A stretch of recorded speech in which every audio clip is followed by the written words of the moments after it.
हमारे प्यारे दर्शकों, आज हम कोटा जिले के सुल्तानपुर कस्बे में बैठे हुए हैं और बड़े सौभाग्य की बात है कि राजस्थान की धरा, वीर भूमि की धरा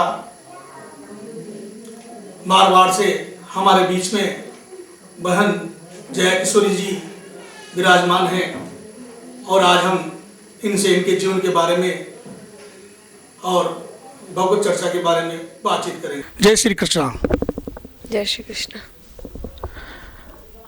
आप हमें बताएं कि जैसे आपके कई प्रवचन, कई कथाएं हमने टीवी पे देखी है और इसके पहले आपका जो जीवन था उसके बारे में थोड़ा हमारे दर्शकों से बातचीत करें। जी, मुझे कथा करते हुए 5 साल हो गए हैं। उससे पहले मैं ठाकुर जी के भजन गाया करती थी, उन्हें भजनों से रिझाया करती थी। जब मैं 7 साल की थी तब से मैं भजन गा रही हूँ। साथ ही साथ मेरी पढ़ाई भी चल रही है। मैं अभी फर्स्ट ईयर में हूँ, बीकॉम, और कथाओं में तो ऐसा ही जीवन रहा है मेरा, भक्ति में पूरा। मतलब आपका पारिवारिक जो पृष्ठभूमि है वो भी इसके और अग्रसर थी शुरू से ही, ताकि इसमें आपको प्रेरणा लगी। तो आप जो हमारे दर्शक हैं, आज आप गौ माता पे कथा करी, आपने नरसिंह जी का मायरा किया, इसके बारे में आप दर्शकों से क्या कहना चाहते हैं? ये कथा विश्वास के ऊपर है कि कुछ भी हो, कैसी भी स्थिति आए, कैसी भी परिस्थिति आए, ठाकुर जी के ऊपर भरोसा है, विश्वास है कि वो जो कर रहे हैं सही कर रहे हैं। और अंत में जाकर नरसिंह जी का जो भरोसा हम देखते हैं, उन्हें बहुत कुछ सुनना पड़ता है, उनकी खुद की बेटी के मुख से उन्हें कितना सुनना पड़ता है, पर फिर भी उनके मन में एक विश्वास रहता है, ठाकुर जी आएंगे, मायरा भरेंगे। और वो विश्वास ही है जिससे ठाकुर जी आते हैं और 56 करोड़ का मायरा भर कर जाते हैं।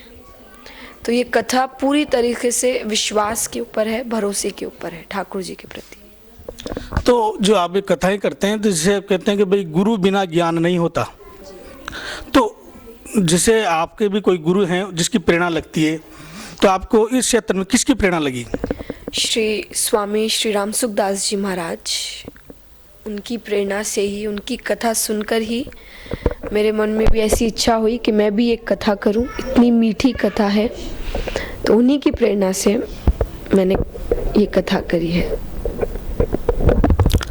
तो ये बताएं कि आपने जिस नरसिंह जी को मायरो किया, इसके साथ साथ आप किस प्रकार की कथाएं करते हैं और ये कथाओं का आपका जो ज्ञान है, क्या आपने अध्ययन किया, किस प्रकार आप कथाएं करते हैं, हमारे दर्शकों से बात करें।